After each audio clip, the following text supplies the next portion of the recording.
Listening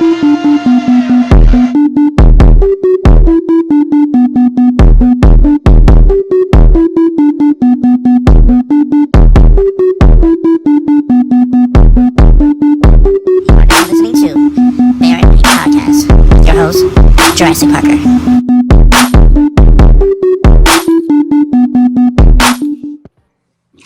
Ladies and gentlemen, boys and girls, children of all ages and non-binary, this is your host, Dom, aka Jurassic Parker, aka the guy that collects all the toys. That guy over there, yes, I am him. We are here. This is the BearatNight podcast, and we are having a continuation of this fun little series that I've been calling the Dancer's Locker Room, because I figured let me share another part of my life that I do from to pay the bills, but also to give voices to the women that I work with on a day-to-day basis that some people might find have different ideas of these women. But since I work with them, I know a lot of them personally, and I can say a lot of different things that will combat other people's ideas. So I want to give a voice to the voiceless. And one of these voiceless people, should I say voiceless people? Don't sound right. But one of these people fits her name so well. A lot of stage names goes to certain women that just don't fit, doesn't look like the person, but this name fits her very, very well. Every time I see her, she does this, and it happens all the time. I think she gets the most customers that come to see her on a regular basis when she shows up. And it has to be that she is magic. So, ladies and gentlemen, boys and girls, everyone, this is Magic to the Dancer's Locker Room, BearatNight. Hi. How you doing? Having me? Well, it's true, because every time I do see you, like, you show up, it's very few. I would say it's very few. And you're one of them. I would say maybe less than a handful that can come into the club and just still make their money and leave. And their customers are there waiting, actively waiting. They showing up for you. And, it could be a dead day. No one's making any money, but there's going to be one or two. And you're one of those that always going to be there when it's dead and make your money. You always make your fees. You always do it. So it's like, it has to be magic. The magic name fits you very, very well. So, Houdini don't have nothing on you. So, thank you for joining the show. I really appreciate it, because it's really hard to get some of y'all to come in. And I didn't even expect to see you this week. And then you were here, and damn it, magic happens. Here, look, So how long have you been a dancer? I've been dancing since 2019, so that's 5 years now.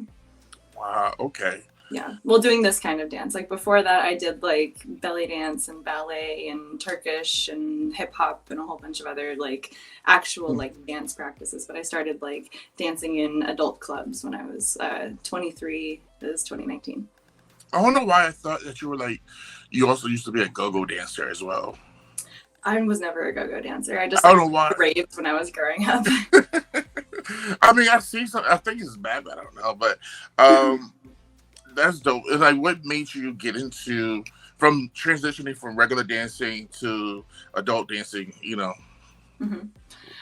So I mean, I was serving and bartending, and I was getting a lot of people, hitting on me and being disrespectful, and I was making okay tips, and I was kind of I want to do something that's a lot more fun, and I want to get paid accordingly. If no matter what I do, I'm gonna get a certain level of harassment from men, and it just made sense to come to the club, because at least there it's a clear transaction, and it's expected, and I feel I'm not just getting blindsided with it, and it's a part of the job that I'm being compensated for directly.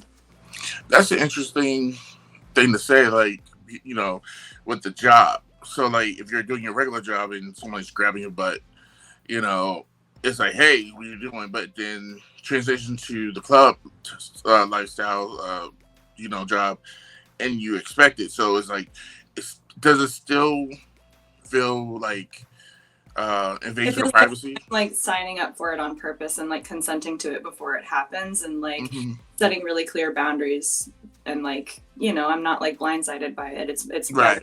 I'm also asking for a tip directly for it sometimes. Yeah. Yeah. Yeah. I always felt like when I see some of y'all like walk around and then like see some of the guys get really handsy because it's stuff like you said, you know, you sign up for, but the guys, you know, this is something they would do in the club that they would never do at another bar or restaurant or whatever outside of that atmosphere.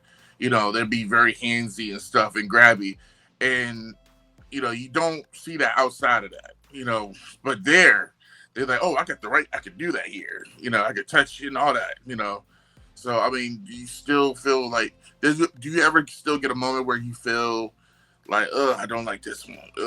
You know, it's for the money, but Yeah, of course that kind of thing always happens, but like as you get a little bit more like familiar with the industry and familiar with yourself and what you're comfortable with, like I've gotten a lot better at choosing my customers, and like I really don't go for people who are like belligerently drunk or kind of like rude at all. I really prefer people who are extremely respectful, and I kind of go for like the quieter people, and like that's also why I like working during the day because it feels a lot safer, and like right. the people who come in, like they're kind of more on my level. And that's the other thing about this job, is that like you really can make it what you want and make it fit your exact needs and exactly how you like to operate. So like some people love to party and come in at night, and like that's what they like to do for fun anyways, and so like it matches what they would do anyways. I don't like to drink, I don't like to party, so like I like to just go and be there during the day, and it matches my life otherwise.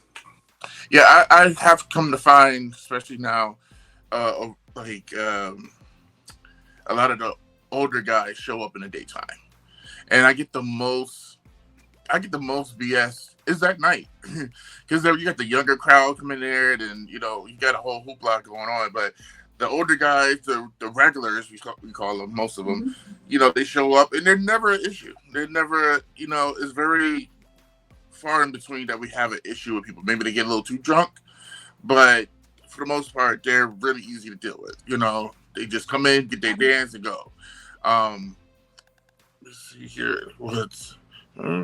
Some of the younger guys just haven't gotten their face punched yet, you know, like they God, you know what? There's some guys that just, I see them and oh man, there's a few that I've been wanting to punch in the face. And I'm not even a violent person like that, but in that atmosphere, and it's just something about certain guys, and they just, I don't know.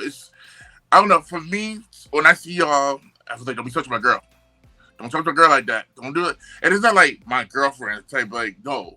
It's like, don't, my girls. Like, these my girls. Don't, you know, because it's a lot of the, you know, me being there for so long over the years, I've realized there's a lot of girls, you know, that like, hold up, that's mine.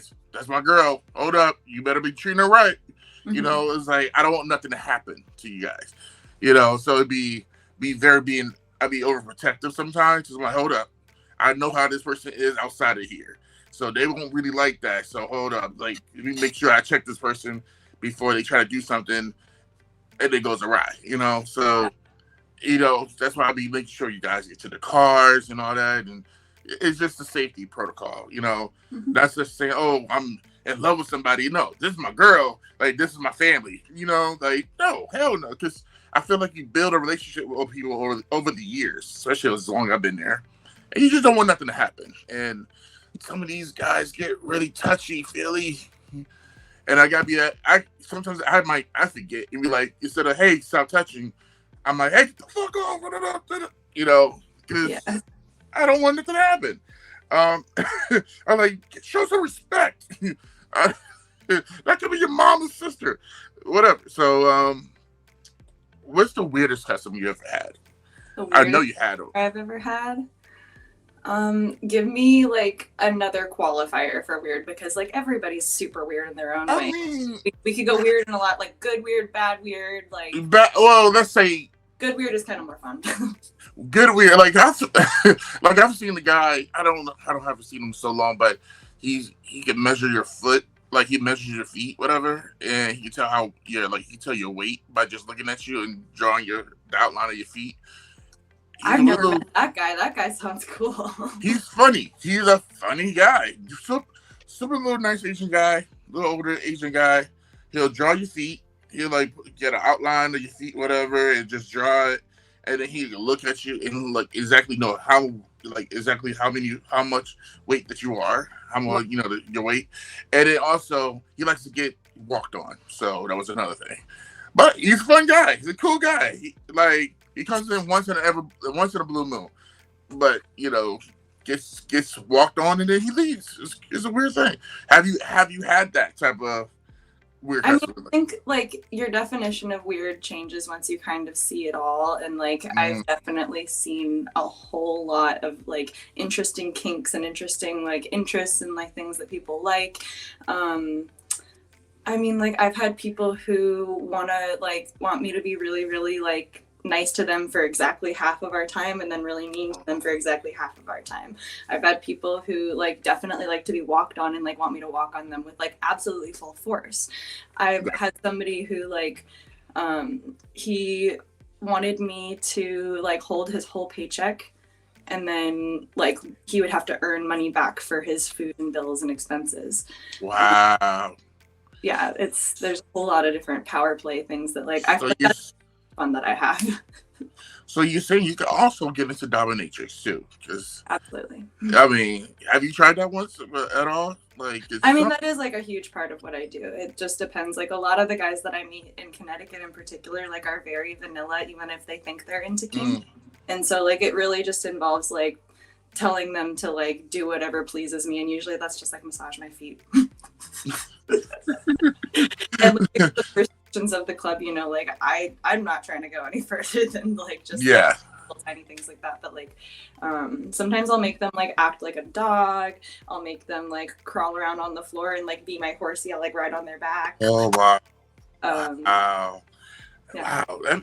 It's funny how you get some guys in that situation, that they just I guess they're more free in that point. They're being their true selves in a way when they're in that light, It's because like they feel safe to be vulnerable in front of me, and like they know that like I'm not gonna like expose them for who they are like that. Like I'm not gonna like, post about them specifically. Like and a lot of guys like they spend so much of their life like having to be in charge and make decisions, and like they want to break from that feeling, and like getting into subspace can be like really powerful for them and like healing in a lot of ways where like they finally get a break from that. Like their brain can like kind of power down, and like it gives you like crazy endorphins.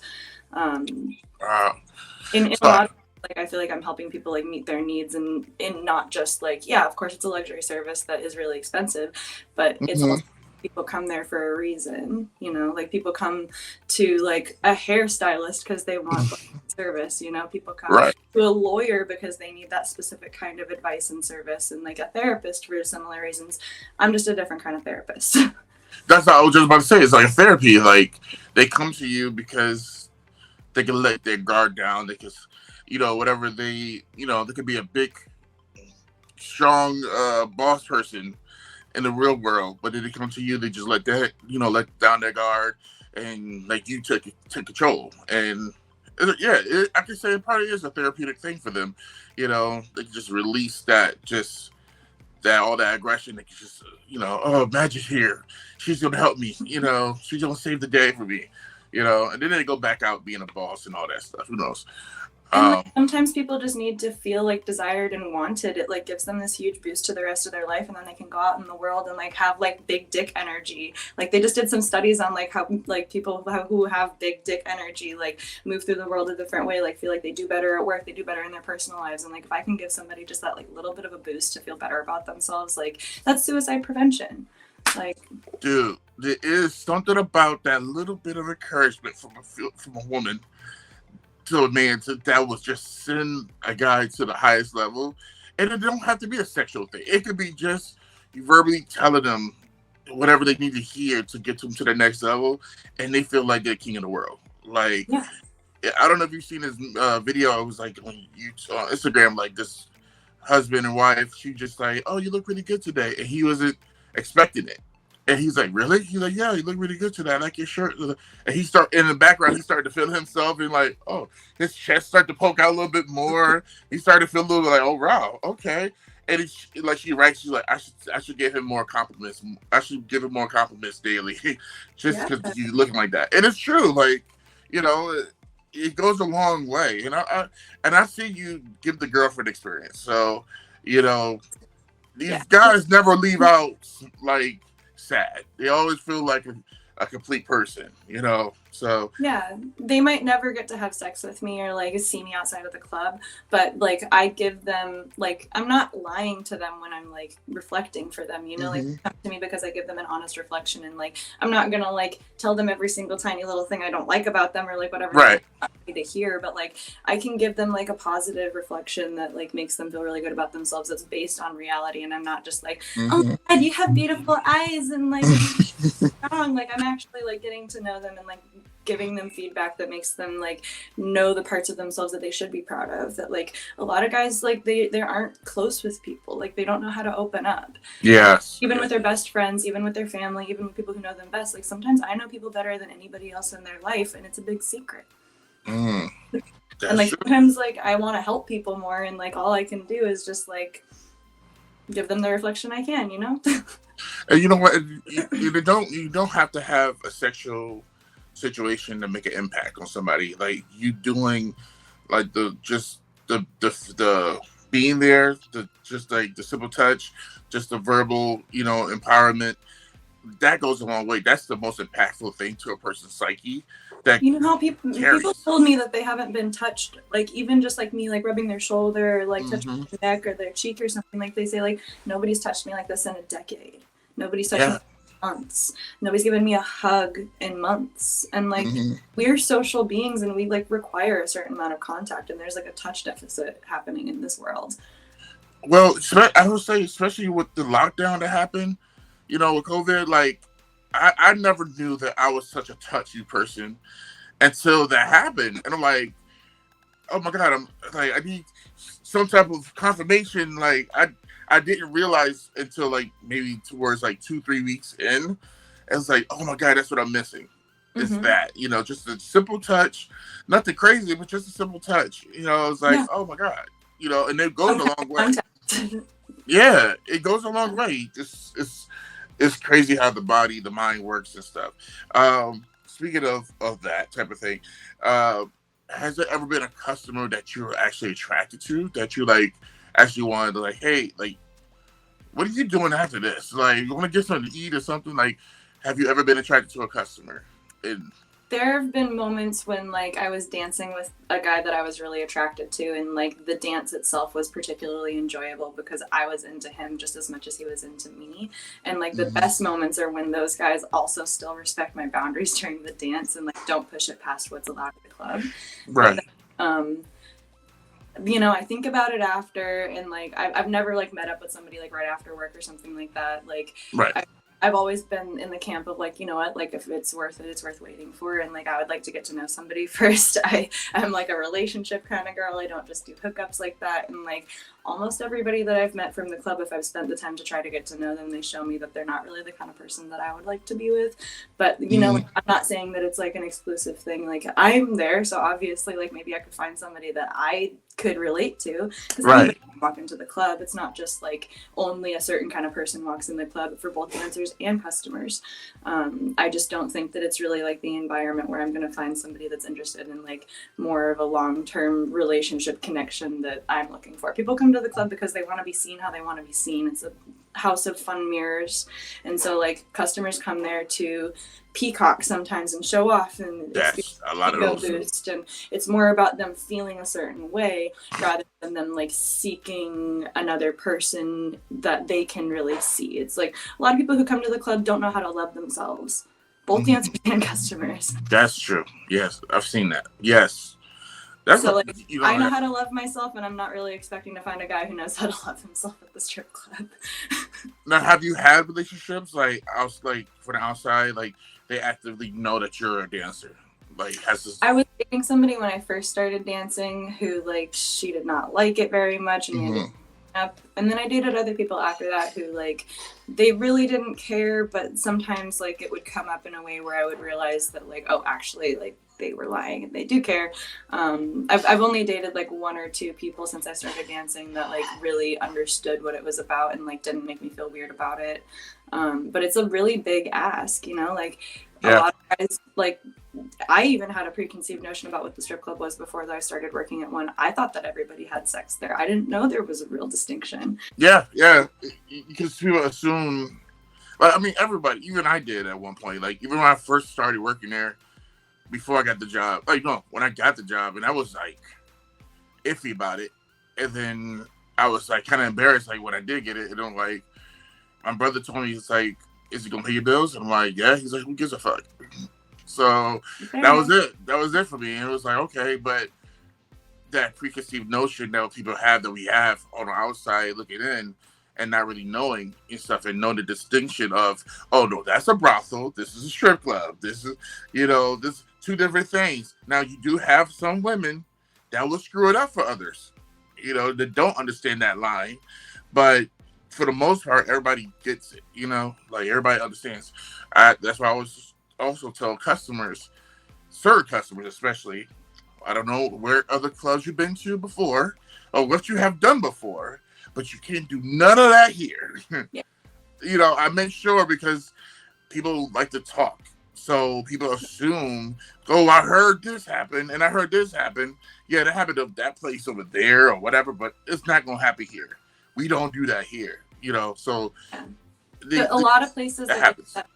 Like, and I've danced in I don't even know how many states, like over 20 states, and there are places where like every club there's extras happening, and there are places where like there's the really clean club where that doesn't happen, and then there's the extras club, and in those places I make the best money because like the people who want to have sex go to the place where sex happens, and the people who dance and have like a connecting sensual experience come find me at the club where that's what you're signing up for. Yes. That creates like happier customers and happier dancers.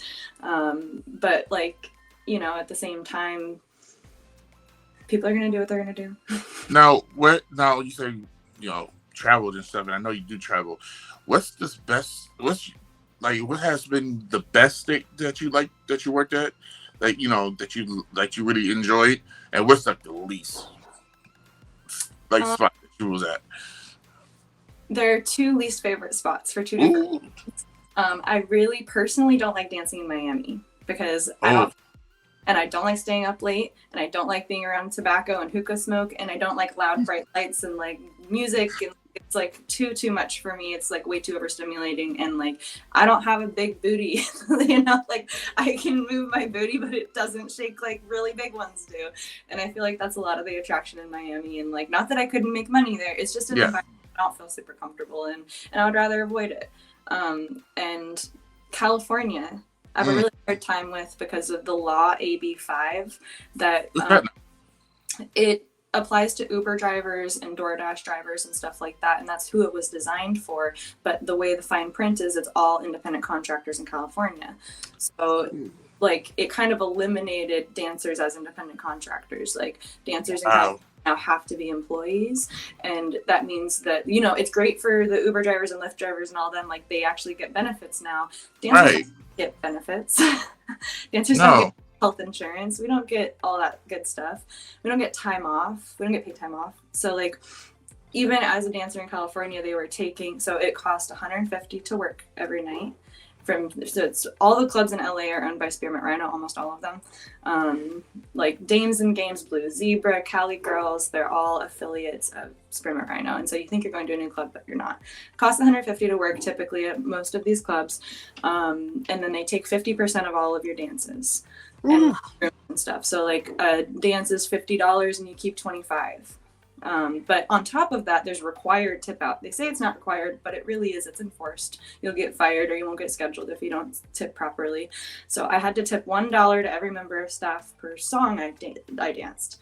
So if I did 50 songs in a night, I would have to tip out $50 to each staff member. So that included bouncers, DJ, bartenders, and sometimes there would be 5 to 10 staff members a night. So if I'm tipping 5 to 10 staff members a night, $50. What money? Save it for yourself. Like that's actually, I'm giving away about 75% to 80% of everything I'm making that night. So it's ridiculous. And like, I would calculate what I would make there versus what I would make like back at Minx in Connecticut. And I made like 400 a night there when I would have made 1600 at Minx, doing the exact same number of dances and rooms. And just to give you guys an idea, from where I work and where she, you know, where me and her work at our club,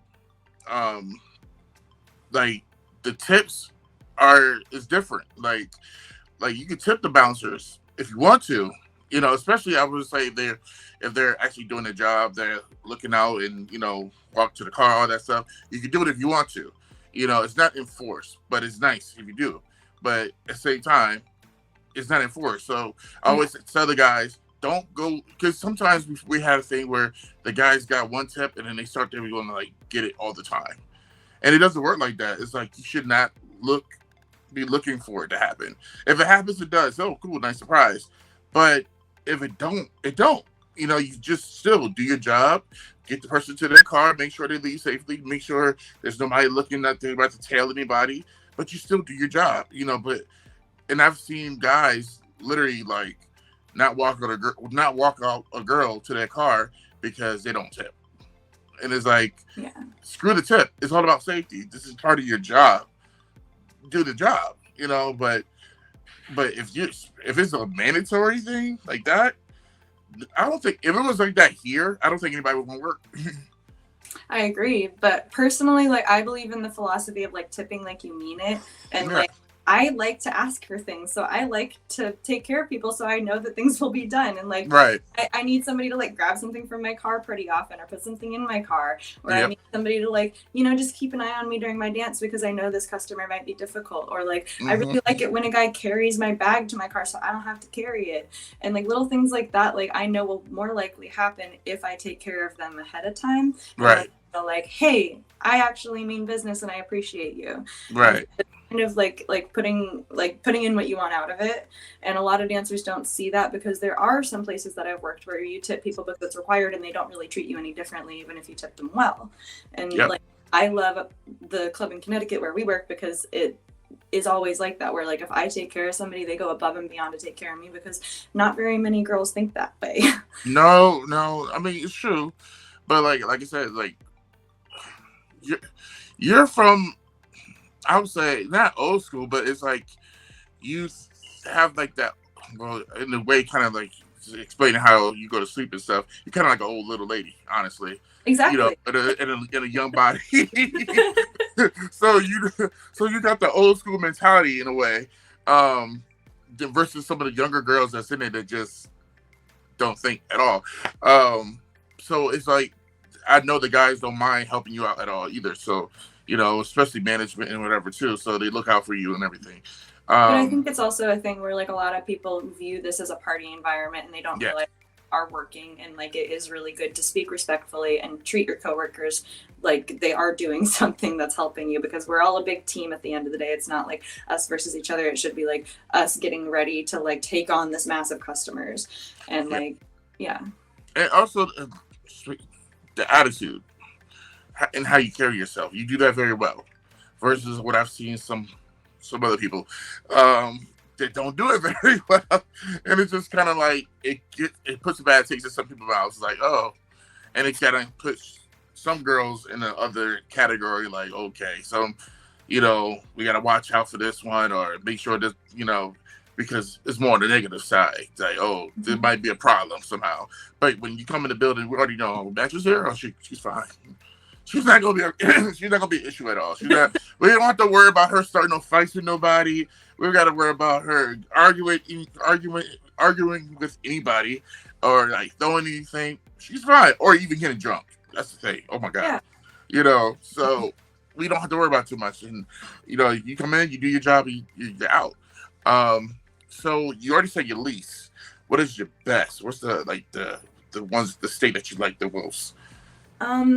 I have had a really fun time in Connecticut. Obviously, I always come back here. I like will think I'm moving somewhere else and then end up back in Connecticut always. It's about finding a day shift for me that's really important, because like there's, I'm going to find the kind of people that I like to work with during the day, and there's just not a lot of that available in the whole country, because different states and different towns have like different vibes for the strip clubs. Like Texas is another really good place where I've had a good time, because their economy is kind of always booming, and strip clubs are a natural part of the culture there. There's like Portland, Oregon, where I've had hit or miss, like really good nights and really good times and really good working conditions, because there are 55 different strip clubs within 15 minutes of each other. It's the most strip clubs per capita in the country. But like that does create an environment where there's better working conditions. You can wear sneakers at the club. You can come whenever you want. You can leave whenever you want. You don't have to stay for a certain number of hours. But there's so few customers at each one of those clubs that you might not luck out and get anybody that day, because maybe only 5 people will walk in your whole shift. And so having like this kind of concentration where there's only one club kind of like this for a very large distance, and it brings a wider variety of people so you can meet your person more likely. Like Texas is like that. Connecticut's like that. New Orleans has too many strip clubs, even though it's fun. Portland has too many. It's fun. Oh, wow. Portland? Wow. Portland, Oregon, yeah. Really? I never would have thought, honestly. It just seems so quiet to me. I don't know why. Okay, so we touched on this earlier a little bit. So in a world full of big booty implants and lipo and the boob jobs and stuff, how do you feel? How do you fit in with all that? Like, because you said you don't have the bigger butt like some of these girls, because we've seen some that's just huge. And then you have some regulars, and then you have some that didn't look like that a year ago. And that magically just changed over a few months. How do you fit in with this, the new crowd of that?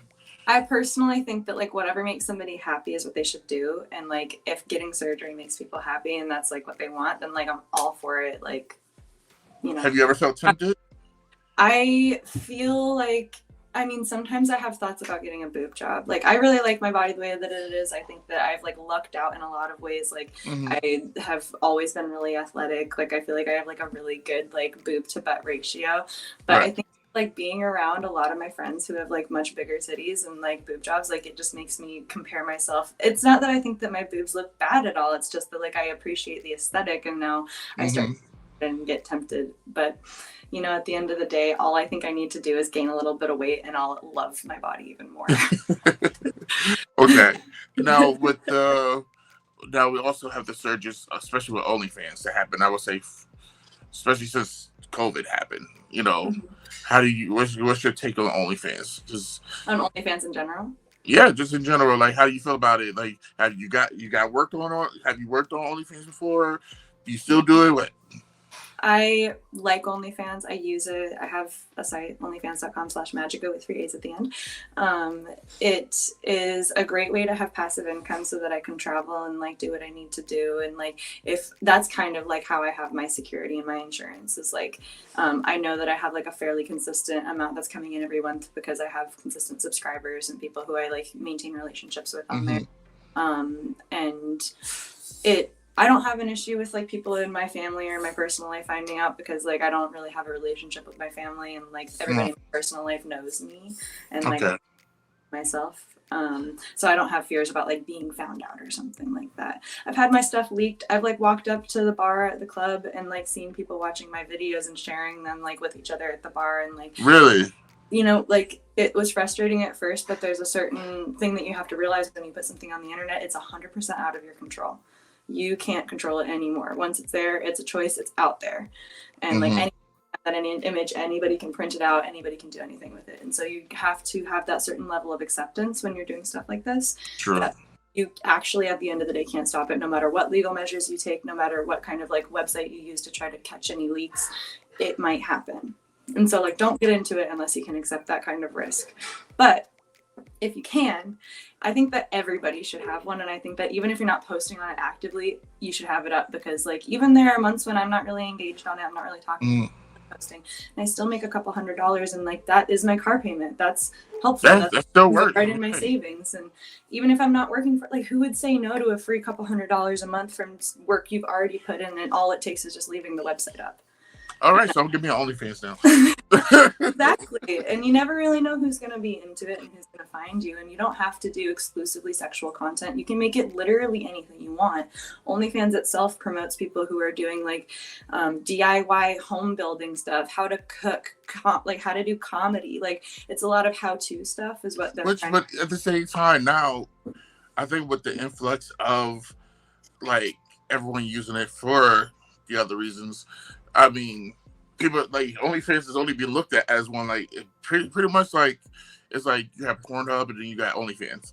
So it's like you can do DIY stuff with YouTube, TikTok, and stuff like that. So now it's just like, I mean, I understand that was the original thing for everybody to have their own little, platform, essentially. But I guess it got so much of the other stuff it overshadowed the other things that you could do on the platform as well.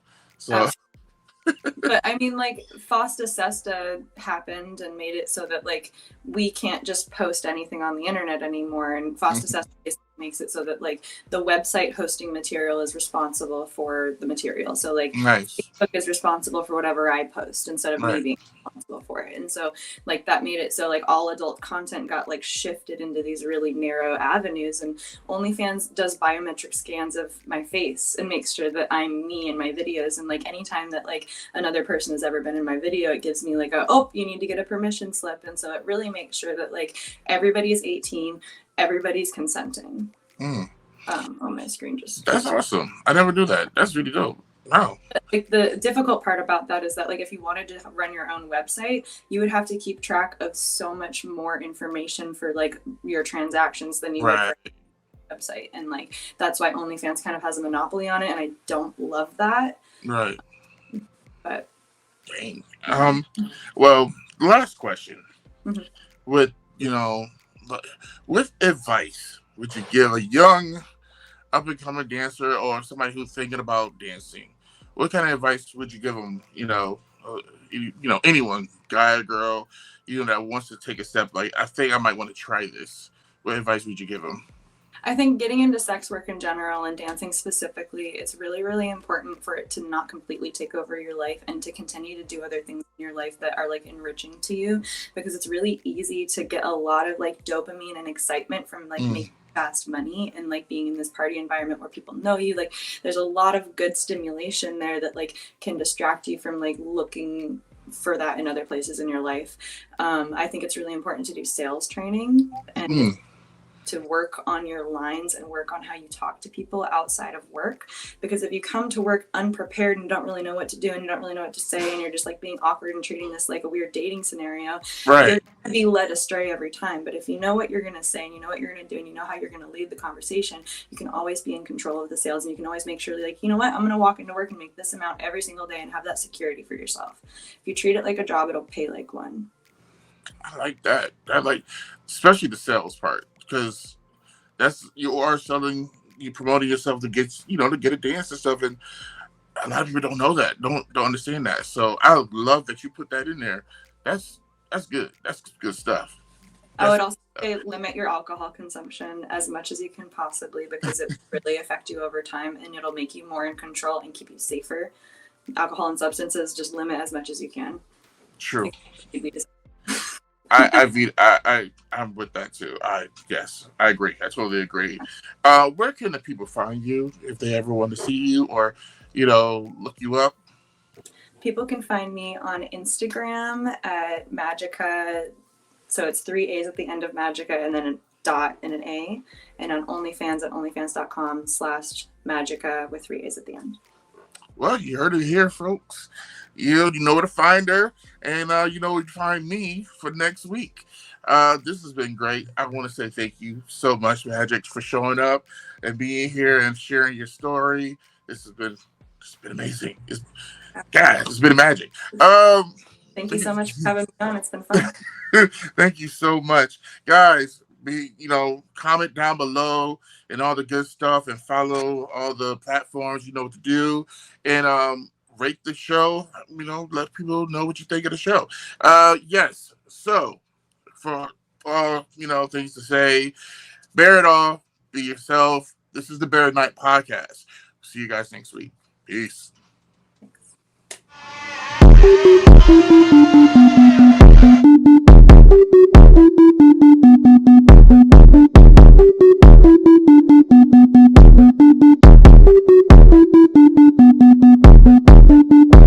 are now listening to BearatNight podcast with your host, Jurassic Parker.